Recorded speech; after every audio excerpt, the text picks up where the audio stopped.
CC News. Seu resultado é nossa marca. 10h31, a partir de agora, no oferecimento de Webull, a abertura do mercado à vista nos Estados Unidos é realidade. Mais de 40 milhões de clientes na plataforma da Webull pelo mundo, convidando você a entender as movimentações da terra do Tio Sam com muito mais aprofundamento. Você que ainda não abriu a conta na Webull, não fique de fora, o QR Code está na tela e nós temos hoje a data limite para você aproveitar o zero de spread, é isso mesmo, zero de spread na hora de colocar dólares na plataforma, a fim de diversificar geograficamente com muito mais inteligência o seu portfólio. O Webull oferece os próximos minutos da nossa cobertura. Vamos lá, meu caro Diego, Dow Jones, S&P, Nasdaq, estão com qual cara? Cara vermelha, tá, Léo? 0,01% de recuo para o Dow Jones. Esse, verdade, está mais próximo da estabilidade que os outros. Ainda assim, tá no vermelho em 38.793 pontos. Última atualização do S&P 500 é de queda de 0,23%, 5.334 pontos, enquanto o índice Nasdaq recua 0,31%, 17.083 pontos. 10h32. Eu complemento dizendo que tabela da volatilidade para você que nos acompanha registra uma mudança muito tímida ou praticamente inexistente em comparação com o início da nossa cobertura. DXY 0,40% de avanço, 105,34 pontos. VIX 8,35% de ganho a 13,23 pontos. Yields de 2, estes praticamente não se mexem, meio ponto base a menos, 4,88% é o retorno. Yields de 10 em 4,46, são 3 pontos base a mais. Marcelo Coutinho está de volta, já na nossa bancada aqui para o desenho gráfico de Dow Jones, S&P, Nasdaq. Você, Coutinho. Vamos lá, pessoal. Começando com o Nasdaq, a gente segue muito pouco diferente do que vem acontecendo nos últimos 2 dias. O gráfico está lateralizado, você vê que nos últimos 3 dias o índice cai pouco, cai com candles incipientes. Quando você olha para S&P 500, a mesma coisa, com a diferença, eventualmente, que S&P 500 já volta para dentro do canal, o que piora um pouco mais essa questão do cenário, ou seja, uma coisa está lateralizado, uma coisa está lateralizado fora do canal, outra coisa está lateralizado dentro. Então, no caso, Nasdaq ainda fora, S&P 500 volta, e Dow Jones está aqui no nosso pivô, mas um pivô sem força, né? Então você vê que ele sobe, ele corrige, ele sobe, só que também nos últimos 3 dias faz 2 candles de reversão e também o mercado americano também não consegue subir, Léo. 10h34. Vamos pedir o seu olhar sobre a NVIDIA. Nós há pouco falávamos do papel, o papel passou por um split, certo? Por um desdobramento. Então vamos supor, para facilitar, de 1 para 10. O papel estava em $1.000, passou a ser 10 papéis de $100 cada, só para analogia. E por isso muita gente está tomando um susto. Ô meu amigo Léo Pinheiro, como é que está a vida do trader que abriu o gráfico comprado em NVIDIA e viu a leitura gráfica tendo mudado a referência, colocando lá embaixo, o papel de NVIDIA? Aí fica difícil, né? Fica difícil, pois é, mas se você tá bem informado aqui com a gente, não tem chance do susto. Foi apenas um split, foi apenas um desdobramento. Isso, inclusive, tende a ser benéfico para o papel. Tem havido uma forte demanda. Quanto menor o valor do papel, ou o preço, para ser preciso, do papel, em tese, mais acessível ele fica. Vamos lá, Coutinho, para a sua tese a respeito de NVIDIA. Vamos lá. No meu caso, não mudou absolutamente nada, até porque a figura gráfica ela é a mesma. A única coisa é que os valores estão divididos por 10. Então, você tem o mesmo pivô. O que era $1.200 passa a ser $120. O papel segue em tendência de alta. A gente tinha $1.280, que agora passa a ser 128 como objetivo. Se você der um zoom em NVIDIA, no dia de ontem ele faz... na sexta. Ele faz aqui um martelinho de reversão, agora está no 0 a 0. A NVIDIA para mim é um papel de cunho altista, é um papel de manutenção. Volatilidade e stops pode colocar apropriado aqui neste caso, lembrando que eu estou perto do 128 e o 128 ele é um ponto de zeragem, não de venda para short. Mas não mudou absolutamente nada, o papel tem cunho altista, lateraliza nos últimos 2 dias, objetivo 128. Se romper o 128, aí a gente vai falar de 147. Mas aí tem chão pra chegar lá. 10h36. Boa, Coutinho. Olha, tem pergunta aqui no chat, pergunta interessante sobre Dell. Vai armando o gráfico aí. Quem pediu foi o Fábio Borges Arraes. Grande Fábio. Falou, Coutinho, Dell, o que você diz pra mim? Ele vai dizer, pois não. Fala aí, Coutinho. Vamos dar uma resetada. Vamos colocar primeiro na escala semanal pra gente dar uma olhada e enxergar o que tá acontecendo com o papel. E depois a gente vai pra diária. No semanal, Dell tá em tendência de alta. Corrige forte 2 semanas, desacelera a semana passada. A fibada de Dell é uma fibada tradicional, você vai puxá-la daqui até aqui. Nota que não dá, ou seja, eu preciso fibar ela mais longe, porque esse ponto aqui já me rompe, inclusive. Então eu vou tentar puxar esse aqui, ó. E agora eu vou jogar no diário. Dell faz um envelope de baixa, mercado cai, mercado lateraliza, mercado cai. Dell tá dentro das linhas de Fibonacci, ou seja, rompeu 141. Nesse momento 130, objetivo de Dell 118. Neste caso, quando eu pego e tiro o zoom, 118 passa a ser um ponto de compra no semanal. Então eu acho arriscado você assistir o papel cair de 130 a 118 para chegar em 118 e tomar uma decisão. Então, eventualmente fica a critério. A volatilidade está na casa de $12, o teu stop vai para 15. Então aqui você tem um ponto de escolha, né? Ou você vai tomar uma atitude agora, antes que ele rompa, inclusive você está rompendo suporte, você está perdendo suporte nesse papel. E aí você vai assistir $12 de baixa para chegar no 118 e eventualmente esse cara querer subir de novo. 10h38, olha o Ricardo Tuelho. Splish Splash foi o tapa que eu levei. Vendido em Nvidia. Tá aí o Ricardão, hein? Gostei de ver. Atento à poesia. Como é que é, hein, garotinho? O Kitar também aqui. Ibov pra cima deles. Vamos ver. A abertura do mercado à vista nos Estados Unidos contratou o que para nós, réis mortais? Opa! Ibov pra cima. 0,20% de avanço, 121.012 pontos. O Ibov está de volta aos 121 mil pontos. Volume projetado do Ibovespa, pouco superior a 13 bilhões de reais, 13,3 bilhões de reais para ser mais preciso, é assim que anda o Ibovespa. O dólar está avançando 0,31%, R$ 5,381, e a curva de juros ainda mostra aqui no Brasil um viés de alta. Então, pouca mudança em relação ao dólar, pouca mudança em relação à curva de juros, bastante mudança em relação à bolsa. Essa abertura do mercado à vista nos Estados Unidos contrata mais força compradora, o Ibov sobe 0,20% e melhora o seu volume projetado. Há pouco estava em 12,5, já estamos falando de 13,5 bilhões de reais. Olha, a manchete ela é escandalosa, mas é verdade este bilhete. Microsoft, Nvidia e Apple juntas já valem mais do que o mercado de ações da China inteiro.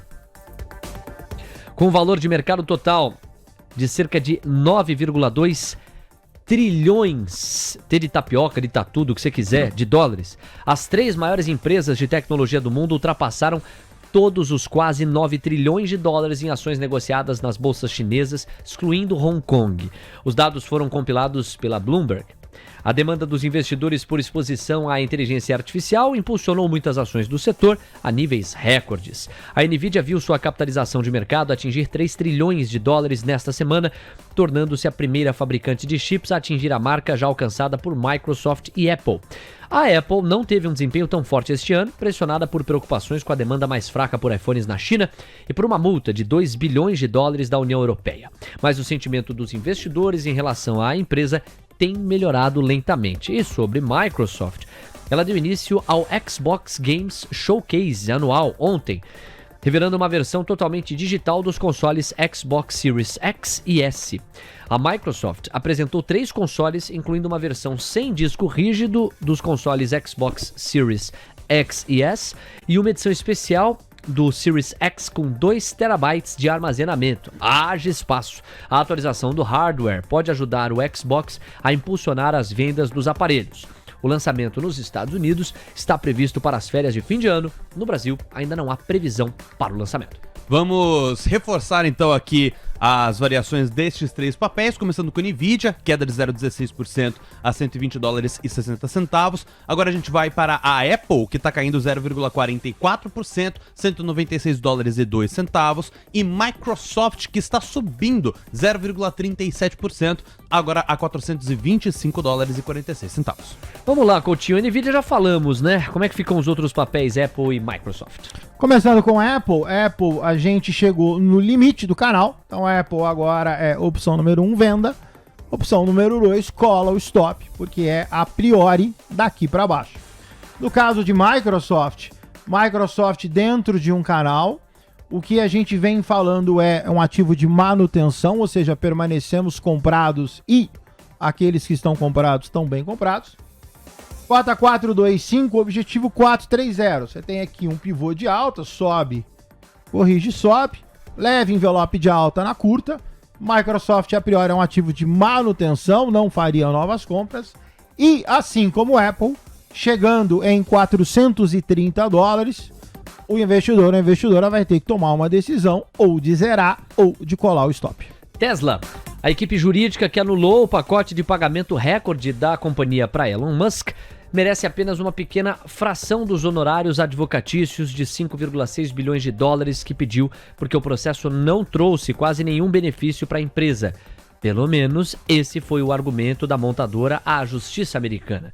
A Tesla disse que a equipe jurídica de Richard Tornetta, o acionista cujo processo levou a justiça do país a anular em janeiro o pacote de pagamento de 56 bilhões de dólares da Tesla a Musk, deveria receber apenas 13,6 milhões por seu trabalho, que começou com uma reclamação em 2018. A remuneração anulada de Musk foi a maior já concedida a um presidente executivo nos Estados Unidos. Tesla está caindo 0,37% no mercado americano, 176 dólares e 84 centavos. Tesla permanece lateralizada, então recordar é viver. A gente tem a longa baixa dela e a gente tem essa lateralização que eu tô chamando de primeira reversão. O ativo está absolutamente inerte, transita sobre 177 dólares. Quem tiver comprado nessa região ou abaixo, está bem comprado. Colocaria o stop numa eventualidade de alguma notícia externa que traga, até porque se você olhar o pivô, ele é um pivô de baixa. Mas, de qualquer forma, manteria assim, volatilidade na casa de 1,40, teu stop estaria na casa de 1,50, 1,55 dólar. 10,44. E aí o Paulo P está pedindo Lili 34. Diego, dá uma contra-checada no ticker pra gente ir direto pro mercado americano. Lili 34 é o BDR, né? O nosso Paulo Lilly. P. Como é que é? Eli Lilly. Eli Lilly, mas qual que é o ticker pro nosso Coutinho? Nos Estados Unidos é LLY. LLY, obrigado, LLY. Diego. Tá aí o pedido do Paulo P. Aliás, não só ele, acho que o Keno Vermelho também fala bastante da oportunidade. O que é que o gráfico diz, meu caro Coutinho? Vamos lá, no semanal você tem uma figura bem bacana, bem caprichada, olha só. Mercado sobe, mercado lateraliza, mercado sobe. Pivôzaço de alta, bem desenhado. O que a gente vai fazer? Fibar. A fibada, nós vamos pegar ela... Deixa eu ver, eu tô no diário. Deixa eu jogar primeiro no diário. Deixa eu voltar um pouquinho. E aí nós vamos fibar ela daqui até aqui, ó.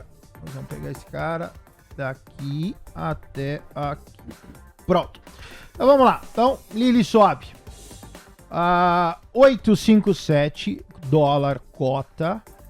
8,68 é o seu primeiro ponto. Então nota que eu tô já próximo do objetivo. E aí eu tenho um outro, 914, e esse mais longe. Então, vamos concentrar. Eu tenho um pivô de alta, o mercado sobe, corrige, sobe tranquilão. Faz aqui o rompimento de 794, o mercado sobe tranquilo. 840 dólares, você tem o rompimento sem confirmação. Nota que a confirmação se daria no dia de hoje. A priori o candle abre deslocado, com o objetivo 858. Cota 855, ficaria tranquilinho, colo stop, deixa o papel subir. 10 horas 45 minutos. Meu caro Marcelo Coutinho, muito obrigado e a gente volta a conversar amanhã aqui no Manhã TC News. Fechado, um abraço, Léo, obrigado Diego, pessoal, um bom dia a todos, tchau, tchau. Valeu, Coutinho. Você curtiu no oferecimento de Webull ao longo dos últimos 15 minutos a cobertura do mercado americano com análise gráfica de Marcelo Coutinho, direto da plataforma da Webull. Amanhã tem mais. Webull, a sua fiel aliada na diversificação dos investimentos. Temos 14 minutos para as 11 agora. Registrar que o Ibovespa vai avançando 0,28%, a exatos 121.108 pontos. O dólar está subindo 0,25%, R$ 5,378. A curva de juros tem na ponta curta ainda pedidos de prêmio, nós temos 4 pontos base a mais nos prêmios, mas na ponta média e ponta longa a gente começa a ver uma outra cara, uma desidratação na faixa dos 2 pontos base, 1 ponto base e meio. O que tem de ruído, o que tem de fato, o que tem de preocupação abstrata, o que tem de preocupação concreta? É parte do que a gente vai conversar com o Alex, que está se posicionando aqui. Bom, comecemos pelo ruído de Fernando Haddad na sexta-feira, não é, Alex? Você estava tranquilo lá no seu home broker, 3h30 da tarde, e de repente 10 pontos base, 20 pontos base, 30 pontos base, 40 pontos base, 50 pontos base a mais nos pedidos de prêmio. Ninguém entendeu nada, todo mundo começou a caçar a apuração. Mesma coisa nós aqui da TC News. De onde é que tá vindo isso? Que porrada foi essa que a gente não tá encontrando? Aí fomos tomando conhecimento de que numa reunião privada, Haddad teria relativizado a perspectiva de corte de gastos, sugerindo até que ele poderia pedir para sair caso Lula não o apoiasse.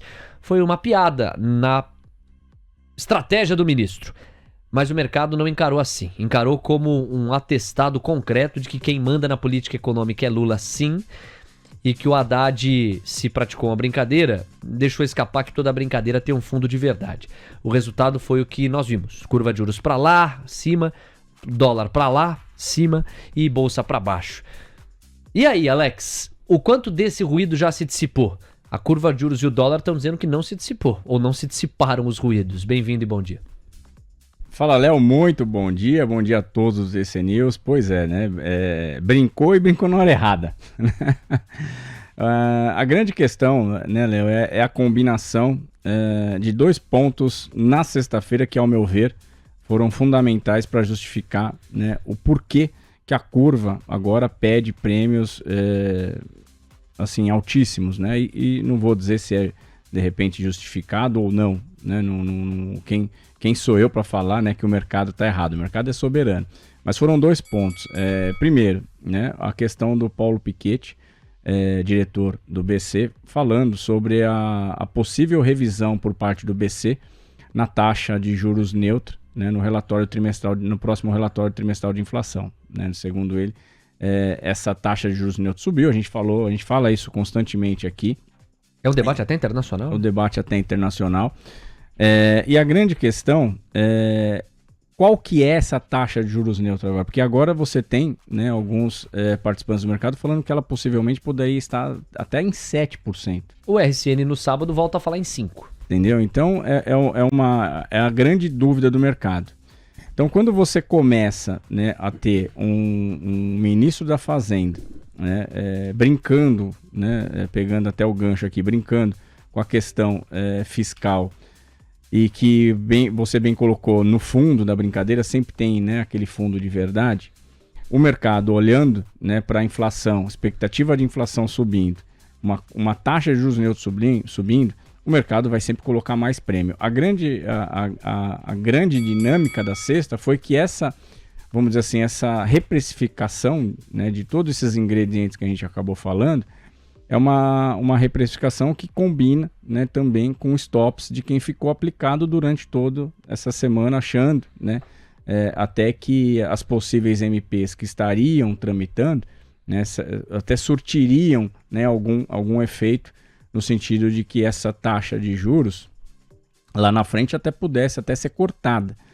Mas, né, a grande questão é que quando a Haddad coloca na mão, né, do executivo, e eu destaco o presidente Lula, vamos dizer assim, a opção, né, de você contingenciar algo, ou seja, a opção de você, né, ter uma ajuda no fiscal, a gente bem sabe que ele nunca foi um defensor, né, de cortar gastos, muito pelo contrário. Inclusive nessa volta dele foi com exatamente. A retórica assim, né, publicamente, exatamente, durante toda a campanha, né? Não se mencionou isso. E classificou o teto como uma estupidez. Exato, e o Haddad ainda falou que se houvesse um contingenciamento ou até mesmo um corte, seria do PAC. Então é muito difícil a gente ver, né, que num ano de eleição municipal, nós teríamos o executivo, né, contingenciando ou cortando, principalmente, né, num dos pontos que é, de repente, o carro-chefe, né, do executivo ali, do presidente Lula. Então,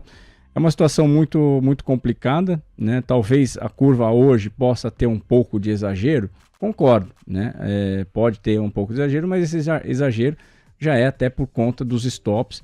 A grande questão já limpou, né? Nós temos mais stops a acontecer. Pela dinâmica hoje de manhã, sim. A gente percebe que é um mercado que ainda está assustado. O Haddad, ele começou a falar, nós até trabalhávamos de manhã com uma curva, até tentando, né, recuperar um pouco, fechar um pouco os yields. Aí basta, né, o Haddad falar junto com o Campos Neto no mesmo horário, o mercado já começa a ficar assustado e voltou, né, o 26, o DIF 26 chegou a abrir 15,5 pontos, né? Então é um mercado que está extremamente a risco, assustado, e essa dinâmica, né, para quem está no mercado, sabe que é um mercado que está completamente, né, suscetíveis a mais movimentos de stops, Léo. Alex, o ruído foi contratado. Como é que a gente o desarma? Olha, só com a efetivação, né, de que vai haver realmente parte, né, do contingenciamento ou do corte com apoio do executivo, Léo. Para mim isso é muito claro, né? O próprio Haddad coloca no evento, coloca a possibilidade de cortes, né, na conta do Lula. Então, assim, se o presidente Lula não tiver disposto a colaborar, né, justamente com o Haddad numa melhora do fiscal, né, sem essa possibilidade, nós não vamos ter uma melhora significativa. Alex, do ponto de vista técnico, o que você está colocando é bastante razoável. Quer dizer, um aceno do Palácio do Planalto, a responsabilidade fiscal, registrando que, se não houver um incremento da arrecadação e os mecanismos do próprio arcabouço pautado pelo Planalto vier a ser descumprido, ele, Planalto, em defesa do arcabouço, vai acenar para aquilo que não se quer, mas será necessário, o contingenciamento dos gastos. Isso provocaria um alívio, um alento na curva de juros e no câmbio. É super razoável o que você está colocando do ponto de vista técnico. O problema é o ponto de vista político. Quer dizer, se a gente depende disso para aliviar um pouco o ambiente, eu não sei no curto prazo quando é que ele vai ser aliviado, porque não é factível a gente enxergar um Palácio do Planalto saindo nessa defesa. Entre Rui Costa e Fernando Haddad, me parece que Lula, pelo menos diante dos microfones e das câmeras, tende muito mais a defender o Rui Costa ultimamente, ao contrário do que foi o ano passado. Perfeito. E não é só isso, né, Léo? A gente está numa situação onde o externo também pode complicar, né? Em que sentido? Nós acabamos de ter uma eleição na Europa, né? A direita e a ultradireita praticamente massacraram. Já temos editoriais, inclusive, falando, né, sobre essa questão da eleição na Europa, com destaque para a direita e ultradireita. E já tem até, inclusive, alguns editoriais falando que a eleição municipal pode ser impactada por essa eleição na Europa. Então, se nós tivermos também, vamos traçar uma hipótese aqui, se nós tivermos uma movimentação, né, no sentido de que as eleições municipais podem começar a de repente, ficar mais direcionada para um recado? Um recado e também tender mais para centro ou talvez centro-direita, essas casas legislativas não vão querer, de maneira alguma, ajudar agora. Por quê? Porque se eles ajudam neste momento, a possibilidade que você tem de vamos dizer assim, uma esquerda numa eleição municipal sendo beneficiada por isso, ela é totalmente factível. Então, é o que você falou. A gente entra agora também numa questão política que, olhando para as eleições municipais, podem ter impacto até na condução das reformas que a gente estava praticamente, né, indo, não vou dizer indo bem, mas querendo ou não tramitava, e que agora começa a ter, né, vamos dizer assim, componentes externos que podem também prejudicar, inclusive, as discussões e aprovações. Então, é um cenário onde a gente vê os ativos de riscos sofrendo muito. Um ponto interessante, principalmente no dólar, A gente na sexta-feira, com aquele estrago todo que a gente viu, principalmente na moeda, teve muita venda de exportador. Só que agora qual que é a questão, né, Léo? Outros momentos o exportador segurou bem a moeda. Na sexta-feira não foi suficiente. E hoje parece, né, mesmo com um cenário de manhã se desenhando com os termos de troca até favorável, né, para a moeda brasileira ganhar um pouco de terreno, como desenhou na abertura, parece que o risco hoje supera, né, vamos dizer assim, a venda do exportador e começa a se desenhar uma demanda, né, por dólar até excessiva em relação ao fluxo do exportador, fazendo até com que outros investidores, que provavelmente pode estar sendo penalizado em algum outro ativo, junte-se a esse movimento especulativo e também compre dólar para defender suas posições. Então, chegamos numa situação que eu temia muito, que é o saldo do exportador que teve aí 2023 com uma balança muito favorável, né? Ou seja, gerou uma poupança externa, né? Talvez uma das melhores, né, de toda a história. Começou bem também em 2024, mas chega numa situação onde parece que essa poupança já não está sendo mais suficiente para conter, né? Ou seja, para amortecer parte dos risk-offs que a gente pode estar contratando daqui para frente. Isso gera uma preocupação, porque a gente pode começar a ver não só o dólar navegar, né, em patamares mais altos, e aí combina, né, com o dólar index também mais forte, combina com o mexicano também mais forte, e aí aquela justificativa onde você poderia ter um banco central atuando, ela fica prejudicada, né? Cortando juros. Ou mesmo fazendo leilão à vista no dólar. Ou mesmo fazendo leilão à vista. Intervindo no câmbio. Porque você tem um cenário de dólar subindo globalmente. Sim. Se de repente nós tivéssemos, né, talvez algo só interno, e você tivesse vamos dizer assim, uma variação percentual, né, muito forte, muito em descompasso com o externo, você poderia até justificar que seria uma disfuncionalidade, que é um dos critérios que o Banco Central usa para atuar. Só que hoje, quando a gente olha as variações percentuais, a gente não consegue justificar uma intervenção no câmbio por uma disfuncionalidade. Qual é a disfuncionalidade? O Haddad brincar numa coletiva fechada? Não é uma justificativa, né? Mas ele poderia estar intervindo no câmbio, né, para segurar, de repente, o câmbio e não contaminar a inflação? Mas aí você estaria usando a política cambial para fazer política monetária. Esse seria o pior movimento, porque o mercado, quando enxerga que você está usando a política cambial para fazer política monetária, ele vai para cima. E aí, né, é aquela situação, em vez de você conter a alta da moeda norte-americana, você começa a jogar querosene na fogueira. Então é uma situação que a gente não tem mais essa dinâmica de amortecedor de choque por conta do exportador lá fora. Mas ele não vai vender mais? Não é isso que eu estou falando. Ele vai continuar vendendo. Só que agora a pressão de compra supera a venda do exportador. Essa é uma combinação que eu não gostaria de ver, né? Eu até confesso, tá, Léo? Eu até ficava tranquilo quando eu olhava os contratos em aberto e via o exportador vendendo. Por que acontecia? Numa eventual descompressão, ou seja, estressou, né, o mercado na sexta-feira com as falas do Haddad. O dólar subiu. Acalmou o cenário, cada um fechou a boca, o próprio exportador acalmava essa cotação. Mas agora, se você chega numa situação onde a demanda da compra, mesmo com o exportador vendendo muito, supera a venda do exportador, você começa, além, né, disso tudo que eu comentei, você começa a ter um movimento também de aumento de compra especulativo, porque o cara sabe olhar. Vocês estão entendendo aí, né? Quer dizer, o movimento de compra do dólar está superando a calmaria que o exportador é capaz de entregar através das exportações, das vendas que resultam em dólar entrando. E essa ponta compradora tão forte no dólar que você está denunciando para nós, ela poderia se dissipar sob a luz de um Palácio do Planalto mais alinhado com o Haddad. Improvável do ponto de vista político que isso se explicite no curto prazo. Aí, se não vem o alívio dali, pode vir o alívio da agenda econômica. Qual é a agenda econômica hoje? E imensas dificuldades para se travá-la no Congresso Nacional. O foco é um só, a desoneração prorrogada, que precisa ter um substitutivo de receita.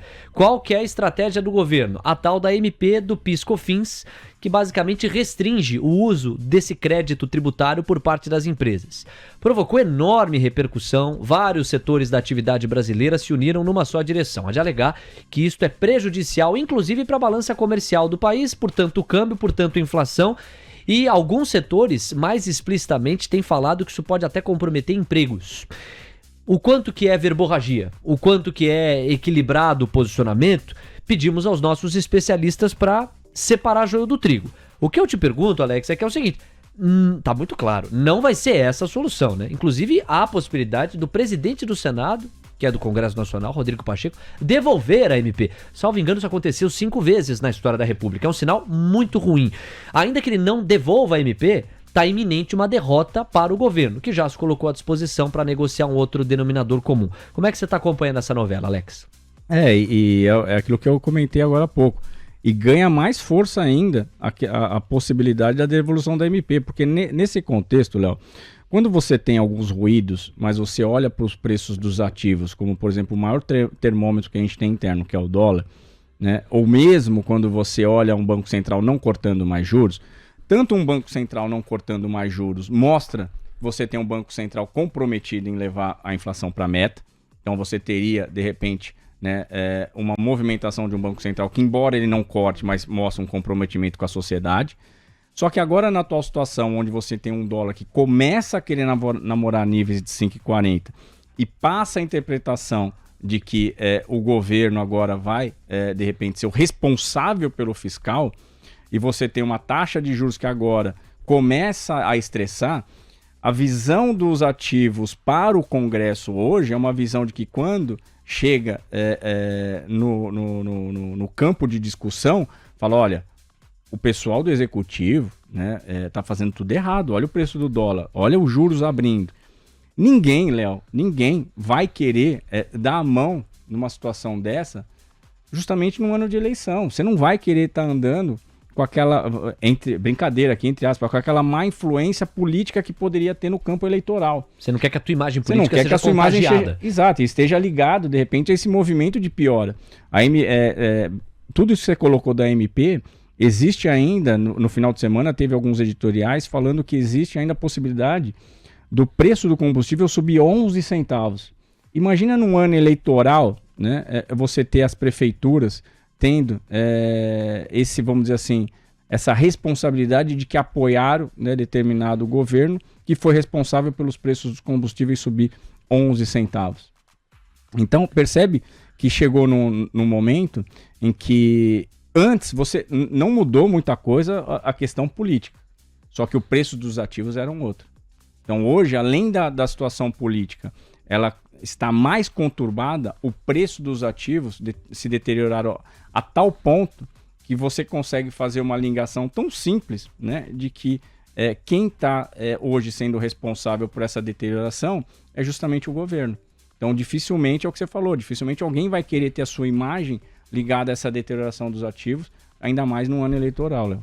Deixa eu aproveitar para convocar o like da galera. Você que está gostando do nosso papo aqui com o Alex Martins, nós temos 930 likes. Faltam 70 para a gente comemorar a marca dos 1000 likes. Marca essa que vocês sempre nos entregam e ela é tão relevante para que a gente continue organicamente contando com uma entrega mais adequada do nosso material, do nosso conteúdo. Deixa o like aí do outro lado. Nosso Poco Trader está acelerando para partir para os 1000 likes. Faltam 70 para a gente partir para lá. Boa, Poco Trader! Vambora que os 1000 estão chegando. A gente tratou da agenda econômica com a pauta da MP do PIS/COFINS em função do buraco fiscal da prorrogação da desoneração da folha. Aí a gente falou da questão política que vem acontecendo no país, mas na sexta-feira encontrou um novo capítulo diante desses ruídos envolvendo as falas de Fernando Haddad. E aí eu queria fechar a parte doméstica e te levar da porta para fora e para os destaques internacionais com os indicadores que nós teremos ao longo da semana, né? Amanhã sai o IPCA de maio, é a fotografia cheia do mês de maio. Tem o IBC-BR de abril, que também vai ser divulgado até o final dessa semana. Vendas no varejo, volume dos serviços, enfim, tudo isso vindo à luz. A sensação que eu tenho é que, exceção feita ao IPCA de maio, o resto é muito lateral. E se o IPCA de maio vier bom, eu acho que assim, fica do jeito que tá. Se vier ruim, é mais um motivador para pressionar o movimento que a gente tem visto. O movimento de venda na bolsa e de compra do dólar e da curva de juros. É por aí que você também enquadra esses próximos indicadores? Eu acho que mudou um pouco, vou dizer assim, o percentual de peso que eu colocaria, tá, Léo? Vamos lá. Antes de sexta-feira, nós tínhamos, por exemplo, os dados, à medida que são divulgados, tendo um peso de 60%, 70% na condição de 30%, 40% do futuro. O problema agora é que o futuro ele ficou tão mais incerto que você percebe que a curva de juros ela subiu tanto que não subiria mesmo com o IPCA ruim. Então, eu acho que agora o peso... Esse é um bom ponto. Eu acho que o peso agora do futuro, ele subiu para 70%, 80%, e os dados de curtíssimo prazo que nós vamos ter divulgado agora, eles passam a ser irrelevantes. Não que o mercado não vá responder a isso. Você pode ter amanhã um IPCA, de certa maneira, até melhor, mas ele não vai ser suficiente para tirar os 40 pontos que alguns vértices chegaram a subir. Então, eu acho que a dinâmica hoje do peso que nós temos... ela se concentrou muito mais agora no que você vai fazer para o futuro, porque de alguma maneira, se nada for feito, é claro que essa piora, né, na balança de risco futuro vai acabar deteriorando a questão de expectativa de inflação. Então, acho que era uma semana, né, se nós não tivéssemos tido, né, a fala do ministro Haddad, era uma semana para a gente sim ter peso, né, principalmente para o IPCA. Mas eu acho que a questão agora para o futuro ela ganhou tão mais relevância, ou seja, ela tem tão mais peso, né, que agora o dado da semana ele passa a ser de repente, claro, né, no headline, a hora que ele sai, ele vai trazer alguma movimentação, mas não vai ser suficiente para acalmar a curva de juros nesse momento, Léo. Nós temos 11 horas com 7 minutos. Você chegou a fazer uma alusão aqui às eleições na Europa, a composição do Parlamento Europeu, tá nítido, entre esquerda e direita, a direita saiu muito mais fortalecida e deve traduzir isso nas próximas ações do bloco, num momento bastante delicado, em que você tem a guerra entre Rússia e Ucrânia, tem muita perda do terreno de competitividade do território europeu em relação a outros centros de produção mundial e outros continentes na economia globalizada ainda vigente.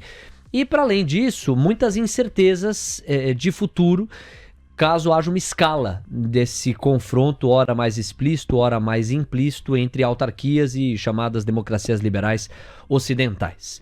Esse é o pano de fundo. Eu te pergunto, do ponto de vista econômico e de mercado, quais as consequências que você é capaz de traçar depois da eleição para o Parlamento Europeu, Alex? Olha, Léo, eu acho que para os ativos, né, vamos dizer assim, para os ativos globais, o foco agora, né, por mais que você tenha aí, né, uma eleição e que gera, de repente, uma visão, né, de protecionismo muito forte por parte das economias europeias, e também, né, até uma característica, né, menos favorável à globalização, eu acho que, por enquanto, não vai ser tão sentido, né, de repente, um direcional para essa política dos governos de direita e ultradireita na região do euro. Acho que hoje o foco está muito mais nos Estados Unidos. Eventualmente, quando você começar a ter a normalização de taxa de juros nos Estados Unidos, isso vai ser colocado na conta. Agora, isso você perguntando dos ativos globais, né? Eu gosto de falar também um pouco olhando para o interno. Tá? Eu acho que para nós, a grande preocupação vai ser o que a Europa... Né? A gente precisa sempre destacar que os governos de direita na Europa têm uma característica mais de protecionismo. Então, Sérgio, quando a gente olha para tudo que a gente falou na semana passada, inclusive da recuperação chinesa, né, que parte da recuperação da economia chinesa veio inclusive da economia europeia, então vai ser muito importante a gente olhar daqui para frente quais serão as medidas que a Europa vai tomar, né, frente à China. Porque se nós tivermos um protecionismo, e lembrando, né, a China ultrapassou a Alemanha, né, como vamos dizer assim, uma importância praça na produção de veículos. Então, imaginando, né, que nós tenhamos uma movimentação de protecionismo do setor automotivo, obviamente, né, vai acabar afetando todos aqueles países que têm correlação, né, com a China do setor automotivo. Então, é esse ponto que eu quero colocar. Agora, se de repente vamos dizer assim, um protecionismo mais ligado no campo do agronegócio, isso de certa maneira favorece o Brasil, porque daí nós teríamos até uma China que, por conta desse protecionismo, teria que importar mais do Brasil. Então eu acho que daqui para frente, Que algumas medidas protecionistas vão vir, isso é fato. Ainda mais a questão imigratória. A questão imigratória na Europa, ela é uma das, vamos dizer assim, uma das cobranças justamente desses que conseguiram entrar, que foram eleitos agora. Então, que alguma medida na questão imigratória virá, isso para mim é mais claro ainda do que o protecionismo em relação a alguns setores. Então, acho que assim, o foco agora é olhar quais as medidas que a Europa tende a tomar em relação a proteger suas economias frente à movimentação chinesa. Porque se forem medidas em alguns setores, desses setores, aqueles que não têm tanta relação com a economia, vamos dizer assim, brasileira, eu acho que a gente não tem tanto o que surfar. Agora, é uma situação onde se você tem o agronegócio sendo, de repente, perdendo, né, relação corrente comercial entre Europa e China, o Brasil pode até surfar bem. Tá? Agora, se é algum outro campo onde demanda, por exemplo, matéria-prima, como o minério de ferro, que vai também para a produção de aço e tudo mais, e isso reflete numa queda de produção de veículos, é mais um fator de risco para a Vale. Então, eu acho que vai ser muito interessante a gente acompanhar daqui para frente qualquer medida que a Europa vai tomar em relação à China. E essas medidas fazem preço, tá, Léo? Isso aí faz preço porque a gente tem justamente indícios, né, indicadores que mostram que a Europa foi responsável, né, por uma recuperação da economia chinesa, fora todo o estímulo que foi implementado também pelo governo chinês, Léo. 11 horas, 12 minutos, eu separei os Estados Unidos para a gente trazer o seu destaque final. Agenda. Nós temos aqui o Ibov em 0,26% de avanço, 121.080 pontos, o dólar avançando 0,33%, curva de juros na ponta curta estressadinha, 4 pontos base a mais, depois estável. Prio 3, Braskem, Petrobras, os papéis que mais avançam, o petróleo está puxando muito o Ibov hoje, Soma 3, Arezo, IGTI 11, Guatemi, Allos 3, Magalu e Vamos, os 3 papéis, ou 5 papéis aqui no caso, que mais cai, nós temos 1,6%, 1,5% de queda média para estes papéis. Agenda, pois não, Diego? Pois é, tava na nossa agenda inclusive, Léo, que essa aí agora às 11 horas da manhã, saiu o índice de tendência de emprego do Conference Board, já referente ao mês de maio, e ele veio em 111,44 pontos, tendo vindo de um dado revisado anterior de 110,48. Antes, esse dado anterior tinha sido registrado em 111,25 pontos, mas foi revisado para baixo para os 110,48. Esse índice de tendência de emprego do Conference Board, ele usa 8 indicadores no mercado de trabalho para montar aí a sua leitura, então veio acima do que o dado anterior. 11 horas, 13 minutos, é um bom gancho para os Estados Unidos. Você vê que a tendência do emprego está mais forte, mais encorpada por lá. O DXY praticamente não mudou muito, está avançando 0,40, o VIX está avançando 7%, yields de 2 e yields de 10, muito parecidos com o início do programa. O Diego está monitorando Dow Jones, S&P, Nasdaq. Exato, o Dow Jones chegou a virar para o positivo, tá, Léo? Mas voltou para a estabilidade, 0,01% de recuo. O S&P 500 tem queda de 0,15%, enquanto o Nasdaq recua 0,26%. E aí, Alex, Estados Unidos que tem na quarta decisão de juros e CPI. Pois é, eu continuo com a minha ideia de que o Fed provavelmente vai cortar só uma vez, né? Eu acho que os dados de sexta-feira, para quem estava de repente tão otimista com alguma possibilidade de corte em julho, né? Tem algumas casas que até falaram corte em julho. Eu acho que, né, fica muito difícil, né, a gente olhar para os Estados Unidos e querer dar peso maior para a inflação e atividade. Eu acho que mercado de trabalho, como a gente também mencionou, foi uma das principais falas por parte dos dirigentes e também presidentes regionais, como segundo ponto, que seria uma decisão, né, segundo ponto importante para uma decisão de corte de juros. Eu até colocaria, né, nessa ordem, acho que é primeiro inflação, mercado de trabalho, depois atividade. Então, acho que a gente querer colocar a atividade na frente do mercado de trabalho como principal ponto, né, segundo principal ponto para cortar juros, eu não acho que seria, de repente, do mais prudente. Então, acho que o mercado de trabalho americano ainda é um mercado resiliente, como a gente falou na sexta-feira. É questionável, né, sobre o segundo corte. É visível que a trajetória ela é para baixo, de uma desaceleração do mercado de trabalho, mas, né, a gente não pode negar que a hora paga ao trabalhador americano, essa sim, tem muita força e quando, né, navega no campo de retração, é saindo de um nível de patamar alto de 0,4 para 0,3. Ela mal consegue navegar abaixo disso. E só para o pessoal ter uma referência, naquela pior situação dos Estados Unidos, onde eles não conseguiam, né, preencher as vagas, onde é o mercado muito aquecido pós-pandemia, o salário naquela oportunidade, ele rodava a 0,4, 0,5 de alta. Ou seja, nós temos uma situação onde praticamente a inflação desacelerou, né, a atividade desacelerou, mas percebe que a hora paga ao trabalhador americano, perto do que foi o pior momento, ela recuou muito pouco. Então, sinal de que você ainda tem uma pressão de salários que pode acabar impactando ainda a inflação americana, Léo. Numa manchete brutal, se o Fed cortar uma vez, tá bom e olha lá. Eu tô com essa visão, Léo. Eu acho que corta uma vez. E se nós tivermos, né, uma situação onde o mercado de trabalho... Pode acontecer, tá, Léo? A gente está falando daqui até o final do ano. Se o mercado de trabalho realmente, né, arrefecer, poderíamos ter um sinal de um segundo corte, né? Mas eu acho que esse segundo corte vai ser muito bem sinalizado pelo Fed. Eu não consigo imaginar, né, essa expectativa, por exemplo, antes do payroll de sexta, que era, né, o mercado já colocando, inclusive, cortes em julho ou setembro.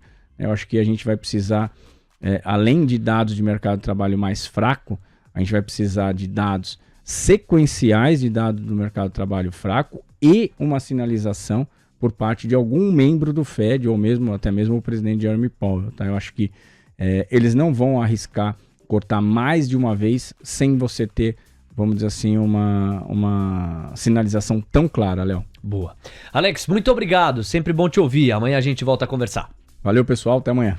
São 11h18 e a galera vai deixando o like. Faltam 30, menos do que isso, pra gente bater os 1000 likes. Falta muito pouco. Fernando Marques na ponta da conexão agora. Alô, Fê, bem-vindo. Ótimo dia pra você. Ô, Marques, a Bolsa Brasileira, pra quem é fundamentalista, tava barata na sexta-feira. Ficou mais. Boa. Assim, a gente entrou no problema... E bom dia, pessoal, desculpa. Bom dia. A gente entrou no problema que começou ali com o discurso do BC, que não caiu bem. Ele, de fato, né, virou uma bola de neve e caiu e voltou a ser fiscal. Hoje, eu acho que tem dois triggers, né, ou problemas que podem ser destravados, que são que eu acho que esse está mais endereçado. E não sei se é o maior alívio que seria hoje, né, que é o consenso no próximo Copom. Eu acho que isso está dado. É positivo, mas eu acho que não é o suficiente. Depois de sexta, independente do Haddad ter desmentido os boatos, por assim dizer, a leitura ele está cansado, está desacreditado, e seria necessário o mercado acreditar que o Lula, se necessário for, vai contingenciar o orçamento desse ano, né, para seguir o arcabouço, ou seja, não vai deixar de seguir o arcabouço. Eu acho que isso ele faz, né? A outra opção é não seguir o arcabouço, ou a melhor dos mundos, né, desvincular o salário mínimo dos benefícios, ou o piso de saúde e educação. Essa parte eu acho mais complicada, não cogito. Se acontecer, seria muito positivo. A saída mais provável, que eu acho que é o empurrar com a barriga, é o contingenciamento, que eu acho que vai acontecer. O problema é, quando é que vai ficar claro isso? Esse contingenciamento só deve acontecer lá para julho e agosto. O mercado vai ficar testando até lá. Até lá. E nisso, pois é só a elite vai ter certeza disso, a não ser que o Lula fale publicamente, que eu acho bem provável, né? Tá falando de contingenciar 20, 30 bilhões do PAC. E, paralelo, né? O dólar parece que reprecificou. E esse dólar mais alto, ele tende a alimentar um pouco essa narrativa dos juros. A implícita, a inflação implícita do mercado, está em 5,5 para o ano que vem, quase 5,5. E o que poderia justificar essa inflação implícita é justamente o dólar mais alto. Parece que está acontecendo. E esse dólar mais alto, ele é em si inflacionário, né? A gente tem R$5,38, mas assim, ameaçando os 5,40. E dos 5,40 para os 5,50, como aquele teto simbólico, né? O dólar está a 5,5. Não estamos tão distantes assim, né? Então, acho que esse é um primeiro registro. O segundo é que de fato, não dá para considerar que Lula viria aos microfones falar de contingenciamento. Até porque, Marcos, uma provocação política para nós pensarmos juntos aqui. Ele só perde pontos por qualquer ângulo, né? Se ele falar de contingenciar, ele pode até provocar um desestresse, como provocaria na curva de juros e no câmbio. Mas ele ia tomar porrada do PT, da esquerda, da direita mesmo, porque a oposição vai dizer o quê? Vai falar, tá vendo? Ó, vocês votaram no governo, olha o que eles estão fazendo com a verba de saúde e de educação. Quer dizer, é lógico, né? Você acha que eles vão falar, parabéns, Lula, responsabilidade fiscal? De jeito nenhum. Então, assim, pensando na estratégia política do Palácio do Planalto, é o cenário do qual os caras querem fugir mesmo, né? Mas não sei se vai ter jeito. É exatamente isso, né? A oposição vai fazer exatamente o que você disse. Inclusive, se desvincular salário mínimo, assim, que eu duvido, tá? A oposição vai reclamar também, né? Pode dizer que é o papel dela, mas é uma pena, que é uma demagogia, né? Mas, assim, indo pra Bolsa, né? O que eu quero só trazer como reflexão, eu tenho falado aí, né? Que como esse cenário foi deteriorando, eu fui jogando parte da minha carteira pra Prio, que hoje, graças a Deus, sobe 3, né? Que a Prio, por mais que esteja com problema ali com o IBAMA, etc., não tem a ver com juros, né? Tem a ver com petróleo e a operação dela, que eu acho que está excelente. Então, commodities, galera, se esse dólar tiver certo, se esse novo range de fato existir, o que é esse novo range? Sei lá, 5,3, 5,5, essas empresas de commodities, elas ficam muito mais baratas, né? Porque o mercado vai precificar mais tempo esse dólar mais alto, nos valuations, né? E as exportadoras teriam um desconto adicional. E tem muita exportadora que apanhou bastante. Hoje, por exemplo, eu também comprei um pouquinho de Semin, que é uma mineradora, exportadora, que obviamente é muito ligado a minério de ferro, mas a caixa líquido, com esse dólar nesse patamar roda muito bem, vai ser melhor que o primeiro trimestre, e a gente consegue tirar um pouquinho do risco doméstico, né? Porque o doméstico depende do que a gente comentou ali no começo. As exportadoras, não. Elas têm seus riscos, mas são outros. Só que se de fato esse dólar estiver mais alto por mais tempo e os domésticos seguirem com essa pressão, faz sentido ter essas empresas. 11 horas e 23 minutos. Marx, você chegou a ter nos primeiros meses do ano uma foto muito positiva da tua alocação, do teu portfólio. E pouco a pouco isso foi sendo corroído. Você estava numa foto negativa e imagino que depois de sexta-feira ela tenha ficado mais negativa ainda. Você até atualizou aqui alguns movimentos que fez, né? Mas qual que é o recado que você passa para o investidor que está nos acompanhando? Porque se a ideia é paciência, essa paciência ela vai ser exigida por um pouco mais de tempo. Eu não consigo ver no curtíssimo prazo o que é que poderia, de forma mais encorpada, devolver ao Ibov aquela força compradora mais robusta, uma curva de juros substancialmente mais para baixo, um dólar substancialmente mais para baixo. Exceção feita a um ou outro repique, difícil a gente enxergar uma alteração do curso das coisas, com bolsa para baixo, juros e dólar para cima.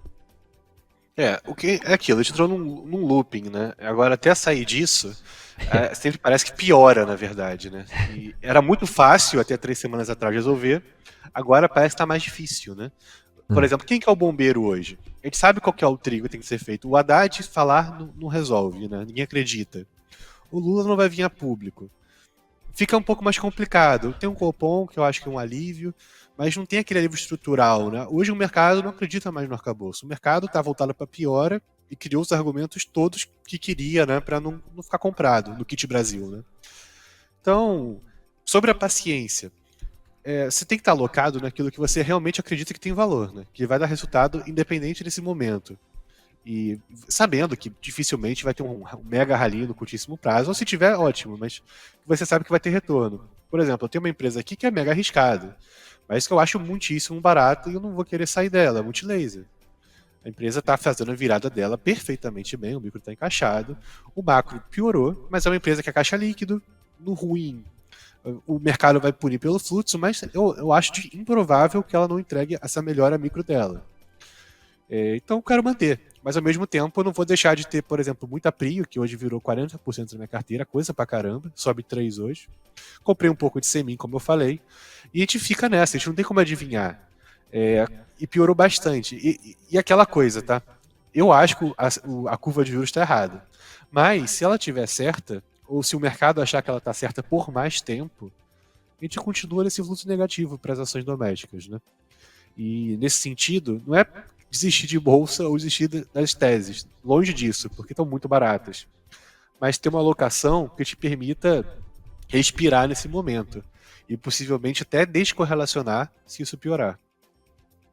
E aí, qual que é a tua estratégia na renda fixa?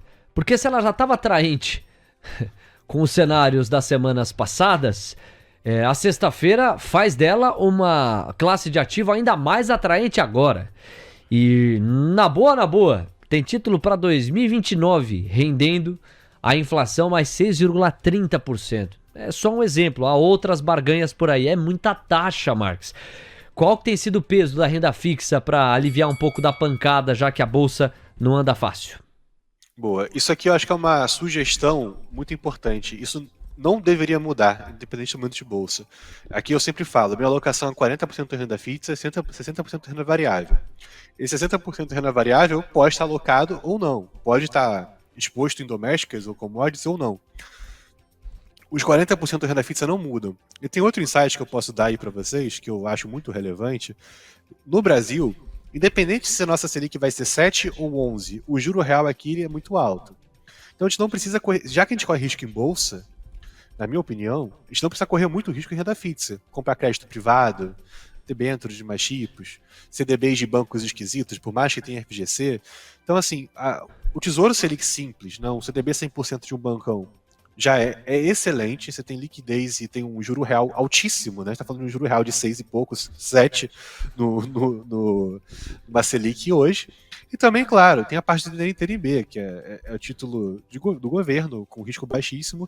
E o que eu mais gosto da NTNB hoje, não gosto dos prazos maiores, que é excelente também, mas já que a gente tem bolsa, a gente está falando na semana passada, as ações também são bonds, né, de prazos maiores, né, por assim dizer, quase como se fosse, né. Eu gosto muito de um ETF, que é do Itaú, B5P211. Ele tem um duration médio de 1,8 anos, então a vol é muito baixa desse ETF. Ele negocia 4, 5 bilhões por dia, e ele tem uma taxa de um prêmio maior que os títulos da NTNB que estão no governo federal, porque ele pega esse vértice menor. Hoje ele está pagando IPCA mais 6,6, para ter ideia. E você tem uma vol muito baixinha, então você está de fato no carrego. Se a curva subir muito, altera muito pouco, porque o duration é curto. Se a curva fechar, também altera muito pouco. Você está pegando de fato esse prêmio, né, no tempo. Eu acho excelente. 11 horas 28 minutos. Marcos, tem muita gente perguntando sobre petróleo para você. É um dia propício para isso, porque Prio 3, Petrobras são os dois papéis que mais se destacam, ao lado de LWSA e Braskem. Por pontos, é difícil fugir, ó. Petrobras está carregando o Ibov nas costas. São 400 pontos entregues por Petrobras. Inclusive o Ibovespa renovou máxima intradiária agora há pouco nessa recuperação. Está em 0,44% de avanço, 121.272 pontos. Atualiza pra gente um pouco do seu olhar sobre a commodity do petróleo e qual tipo de alocação de recursos você está fazendo em função dele, o petróleo, na Bolsa Brasileira. Boa. Assim, primeiro, quando a gente está falando de petróleo, para essas empresas, é claro que se o petróleo sobe, elas vão subir, se o petróleo cai, elas vão cair. O valuation delas no tempo é feito com uma média de $65. Então, só para vocês saberem, né, o que seria um risco muito grande. É claro que se o petróleo vir para $60, o upside de PRIO, de 3R, de Enalta, até de Petro, ele é menor, né?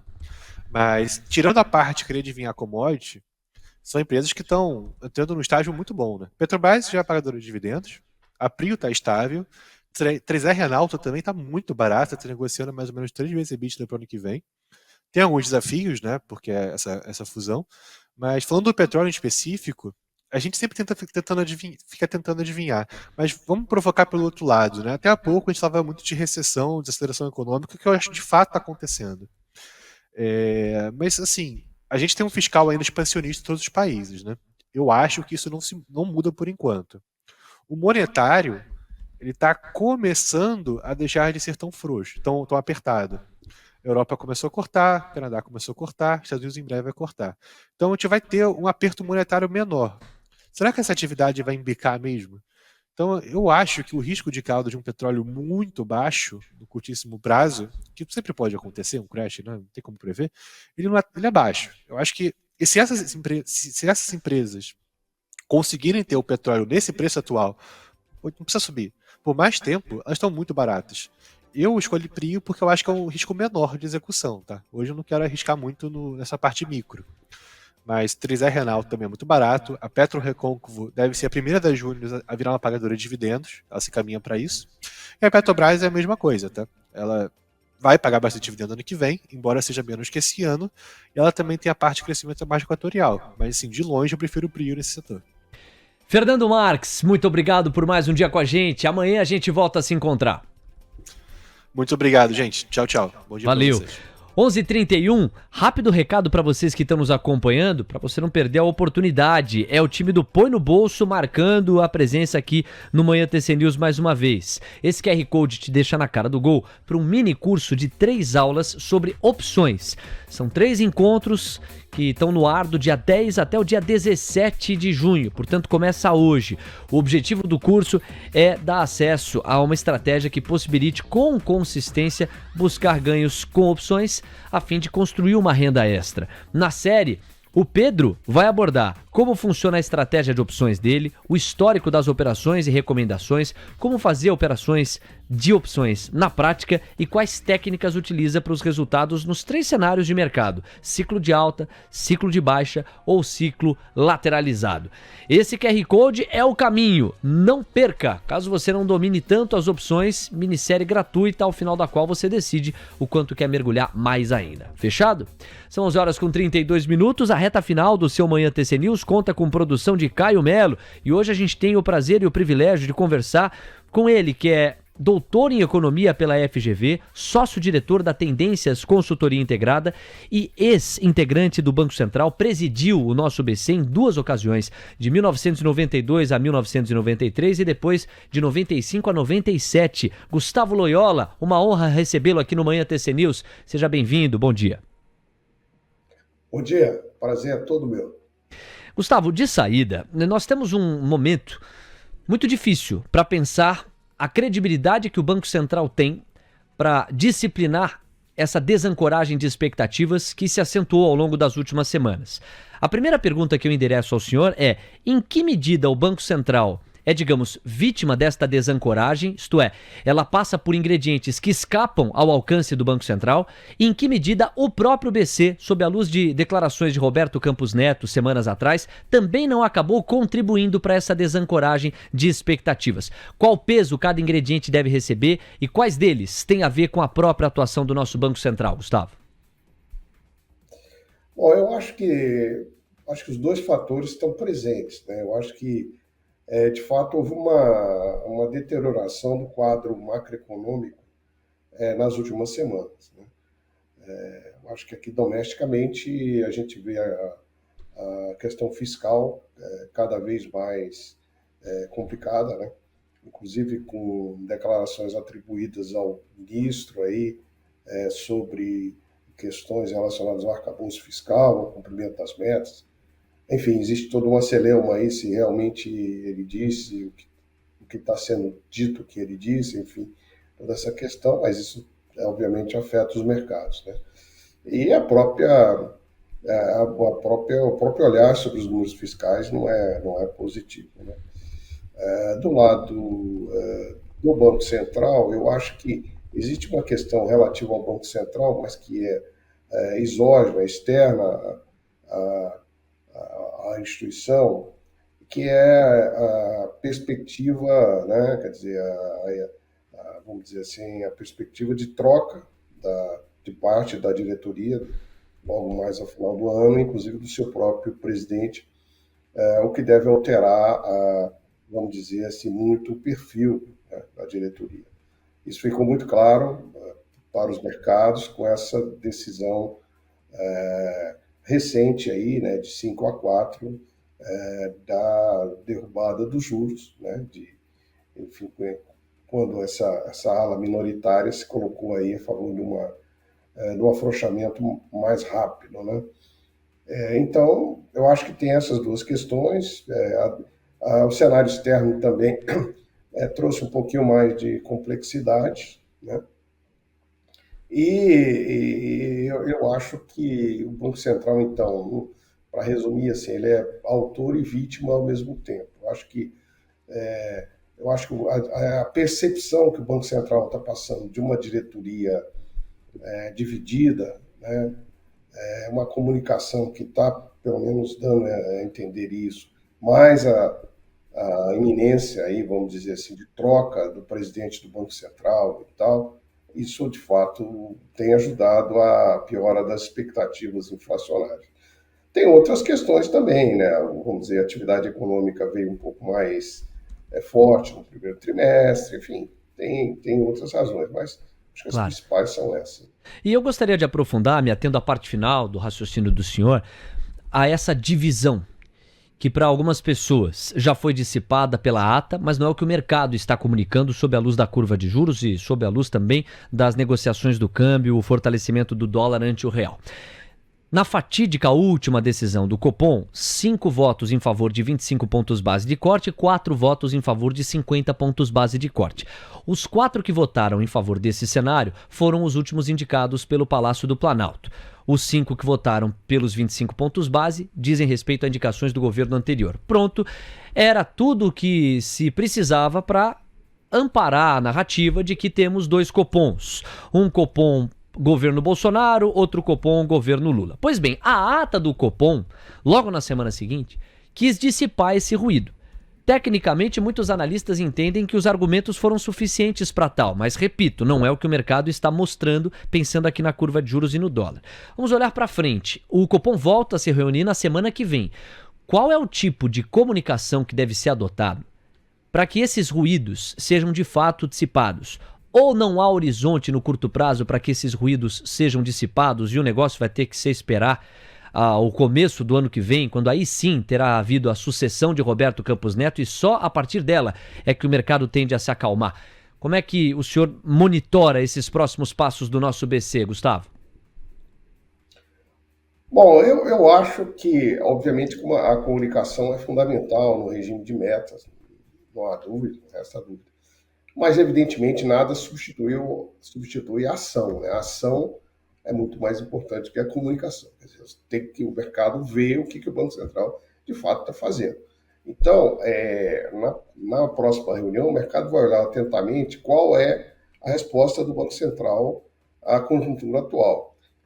Por exemplo, se o Banco Central, por unanimidade da sua diretoria,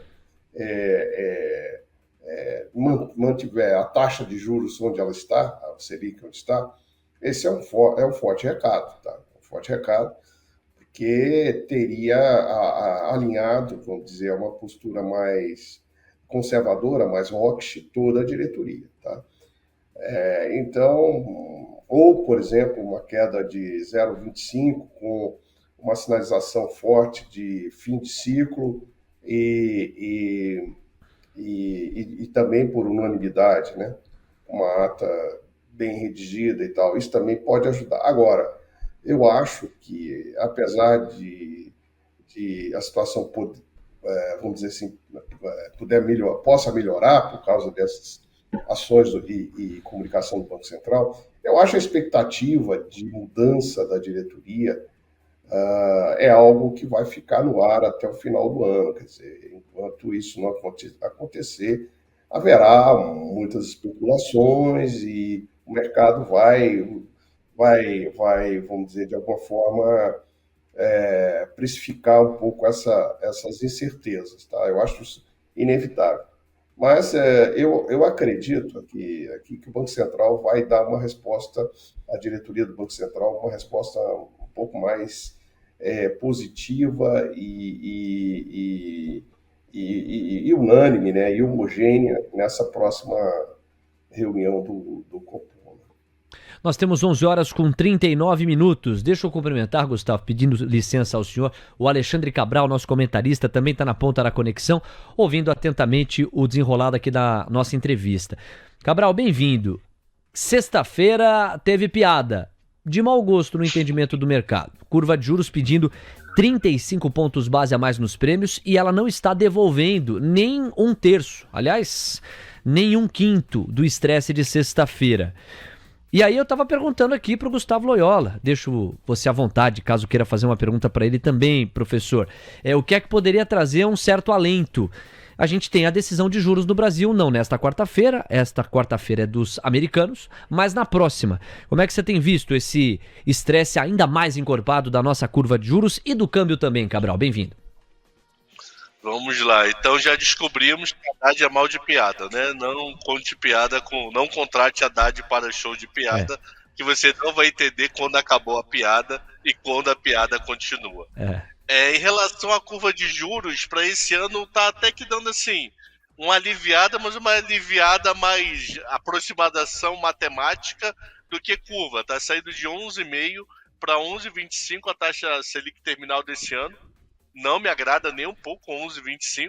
Eu acho que o Banco Central não tem nenhum motivo para subir juros. Tem muito prêmio, mas eu falo isso há 3 semanas. Quem vendeu o DI comigo desde que começou esse prêmio está perdendo dinheiro, porque a curva não para de subir. E para ano que vem deu uma bela aliviada. Você fechou na sexta-feira a 14,75 a possibilidade de meta Selic esse ano, e nesse momento está saindo a 13 com uma vol gigantesca. Eu vou aproveitar, vou explorar aqui mesmo, vou fazer a pergunta pro Loyola. À vontade.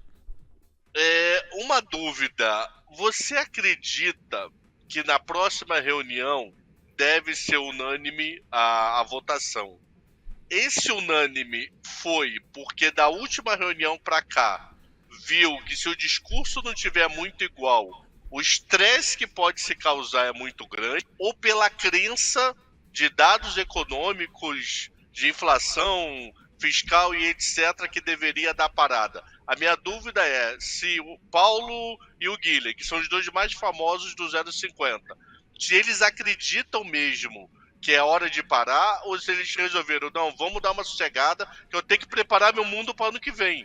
Então, um dos modos de eu preparar o mundo meu para ano que vem é já tentar ser uma coisa mais unânime agora.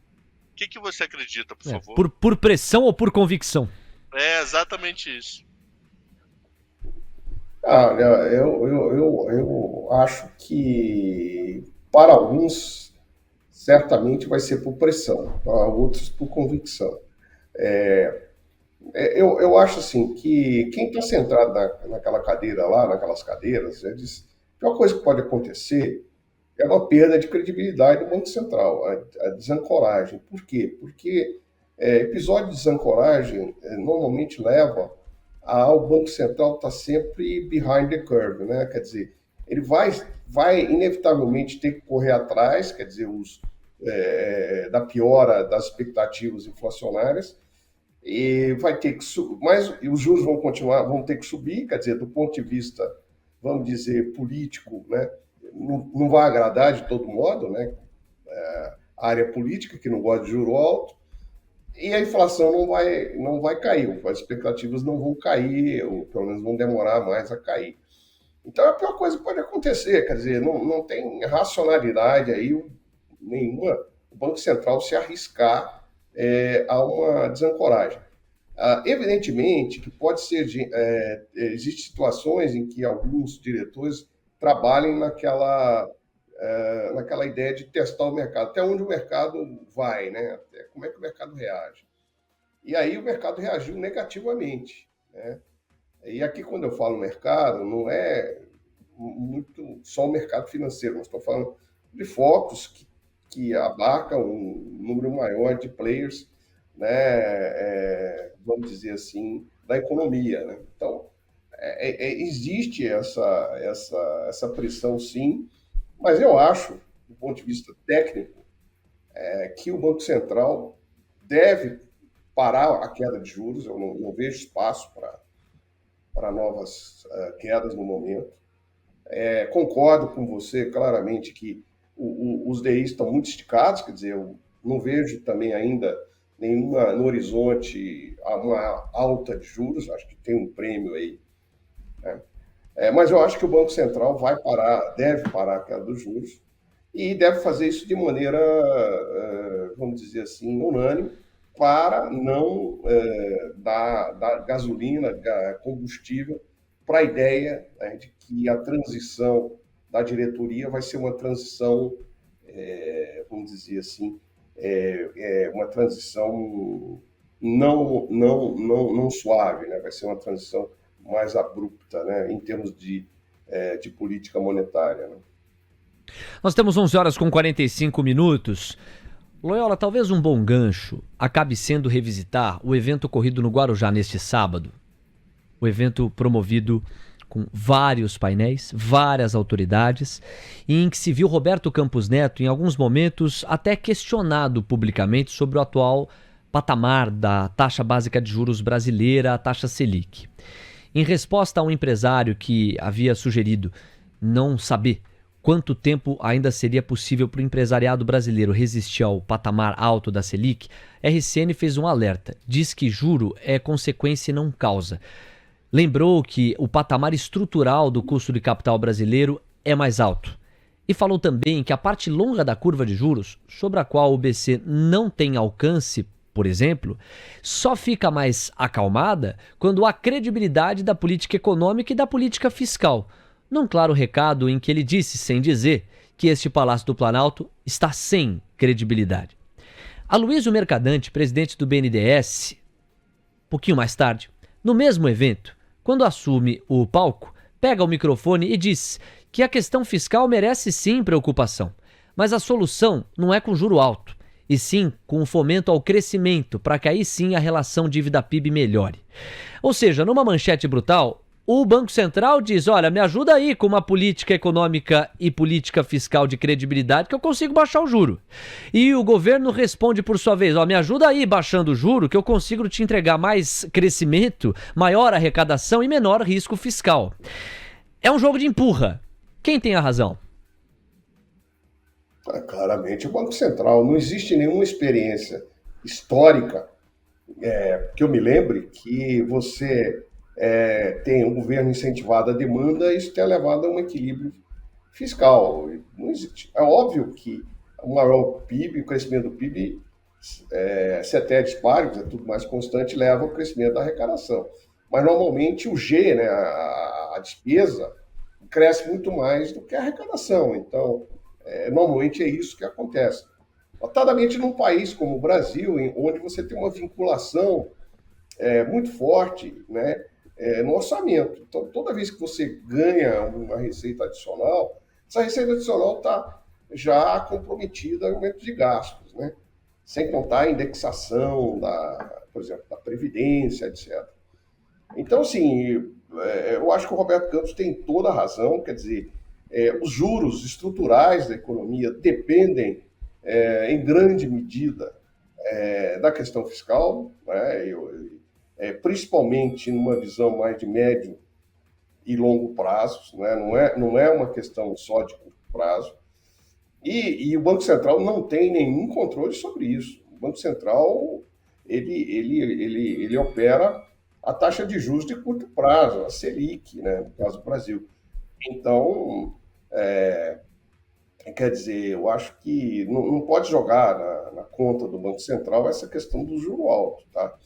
É interessante observar sobre a pergunta do empresário, né, que essa pergunta a gente já ouve aqui no Brasil há mais de 50 anos, né, ou pelo menos desde que eu sou economista.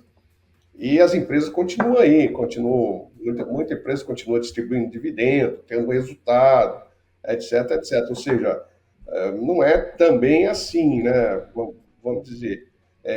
Eu acho que também não interessa para as empresas que a economia volte ao que era há 30 anos atrás, antes do Plano Real. Então é preciso, de fato, ter seriedade, muita seriedade, nas políticas macroeconômicas, tanto na política monetária quanto na política fiscal, né? 11 horas 49 minutos, perdoe, e o professor Alexandre Cabral tem mais uma pergunta para o Gustavo Loyola. Pois não, Cabral?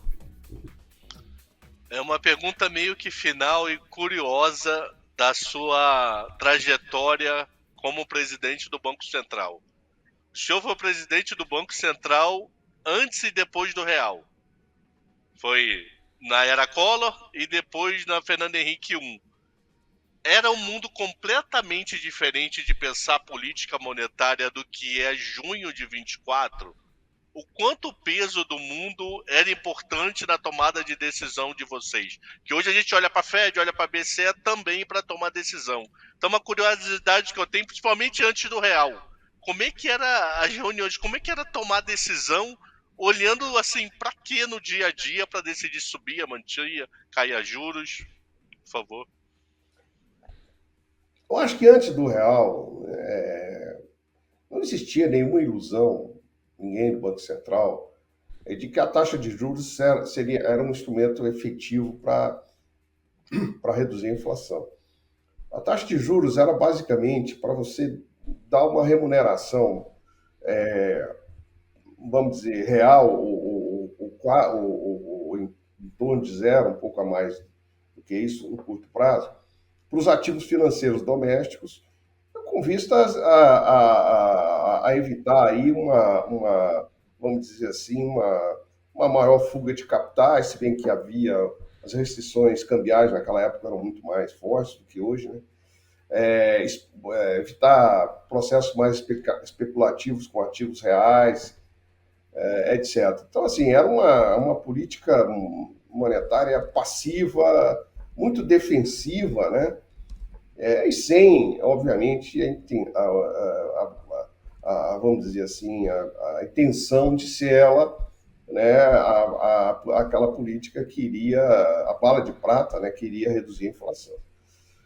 No pós-real, eu acho que existem dois momentos, se você me permite. Existe um momento, até 1999, exatamente o período que eu estive no Banco Central, eu estive até 97, em que nós usamos a nossa âncora, vamos dizer assim, monetária, a nossa âncora, vamos dizer, nominal, perdão, era o câmbio. Então, na realidade, neste período, a taxa de juros ela tinha um papel no sentido de manter a âncora cambial, ou seja, no fundo, era aquela velha história da arbitragem entre juros externos e juros domésticos. Você tinha que manter um diferencial de juros suficiente para sustentar o teu câmbio, né? naquele nível que você tinha na época, que era visto como a âncora que a economia tinha. Após 99, nós mudamos a âncora deixou de ser a âncora nominal, deixou de ser o câmbio, passou a ser o regime de metas, né, a meta de inflação.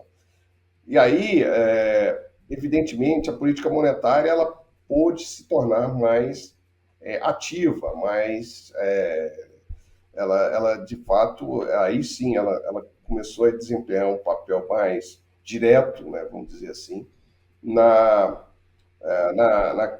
questão da inflação, principalmente em relação às expectativas futuras de inflação, né, dentro do quadro do regime de metas. Então, assim, são momentos distintos, mas eu diria que mesmo depois do real, você tem dois momentos claros, o momento pré-1999 e o momento pós-1999. Outra questão eu acho importante salientar, principalmente para os mais jovens, é que naquela época nós tínhamos uma vulnerabilidade muito grande em termos de dívida dolarizada. Quer dizer, além do Brasil ser devedor líquido em moeda estrangeira, hoje nós não somos, né, por causa de 300 bi de reservas que nós tínhamos dívida interna em dólar. Então, isso gerava uma tendência a que o Brasil não tivesse condição de fazer política contracíclica, ou seja, toda vez que você tinha um choque externo, automaticamente esse choque era transmitido para a dívida interna, para a dívida pública, porque você tinha a desvalorização cambial, né, que era inevitável. Então, hoje, Sim. Quando você tem uma desvalorização cambial, por exemplo, esse movimento recente do câmbio aqui agora, ele não tem impacto direto sobre o endividamento. Por quê? Porque negativo. Por quê? Porque a dívida líquida, né, eu falo. Porque a dívida líquida, porque nós temos reserva em dólar e nós não temos dívida interna em dólar. Quer dizer, nós temos uma dívida externa em dólar, mas muito menor do que as reservas. Então, vamos dizer, nós ganhamos graus de liberdade por causa dessa mudança importante na composição da dívida pública, né, brasileira, tá? Loyola, eu gostaria de pegar a carona na última pergunta feita pelo Cabral Brent. e pensar um pouco em institucionalidade. Por quê? Quando o senhor esteve à frente do Banco Central, ele não era, por lei, autônomo. Passou a ser recentes anos para cá. E deve ser votada na quarta-feira pela Comissão de Constituição e Justiça do Senado Federal a PEC que confere autonomia orçamentária para o Banco Central. Nós temos pouco tempo, então são duas perguntas objetivas. A primeira, do ponto de vista institucional, o Banco Central hoje é melhor do que aquele que o senhor dirigiu? E segundo ponto, o senhor é a favor dessa PEC que busca autonomia orçamentária para o Banco Central brasileiro? Bom, sem dúvida, houve um avanço grande na institucionalidade do Banco Central. Hoje, os diretores do Banco Central, o presidente, tem mandato, enfim, houve uma série de aperfeiçoamentos aí, muito importantes. Agora, respondendo a sua pergunta, eu sou muito favorável, totalmente favorável, à autonomia orçamentária do Banco Central. É um alicerce importante na questão da autonomia da autoridade monetária, tá? E apenas para dizer uma coisa que muitas vezes as pessoas confundem, essa autonomia orçamentária não significa que o Banco Central está autorizado a fazer farra com dinheiro público. O Banco Central vai continuar tendo que prestar contas daquilo que faz, vai ter que submeter aos mecanismos institucionais, orçamentários, ele vai continuar tendo que mandar suas contas, aprovar suas contas no Tribunal de Contas. O Congresso pode revisar as contas do Banco Central.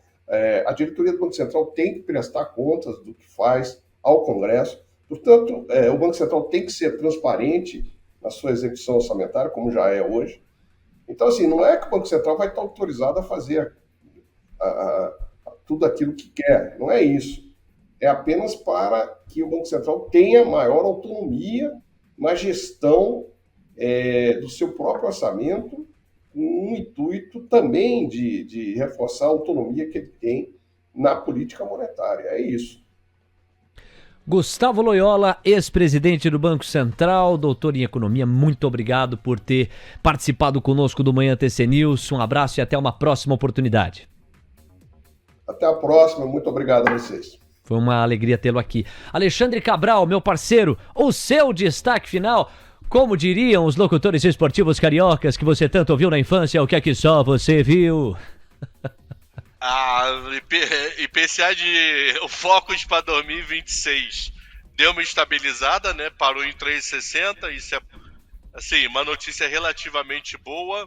O para 2025 subiu, mas quem mandou semana passada tá falando numa taxa menor, então podemos ter queda para 25 e 24 o negócio não tá bem, rumo a 4%. IPCA de amanhã vai ajudar muito a definir expectativas de inflação para frente. Maravilha! Isso. E falamos melhor a respeito do IPCA de maio, assim que possível. Cabral, um abraço, até a próxima. Até a próxima, se Deus quiser, até 5h30 com ele, o todo do golfe brasileiro, Medina. Abraço. Golfe? Você não sabe? Todo não. Pô, joga golfe pra caramba, não te avisou não? Não, eu passei em frente ao Itanhangá Golf Clube no Rio, ele, tirar foto pra mandar pra mim, não sei o quê. Que isso? Cabral. Você não sabe medir no golfe, mano. Vocês são tudo lamba, rapaz. Eu achava que o cara era bom goleiro, portanto, futebol, e assim, se houvesse uma confusão, aquela surfada, né, Gabriel Medina e tal. Agora, golfe? Tchau, golfe. Professor. Um abraço. Pode ver se ele não tá andando assim pro ladinho, ó, porque ele tá com a bacia machucada. Essa eu vou checar. Essa eu vou checar. TC News. Seu resultado é nossa marca.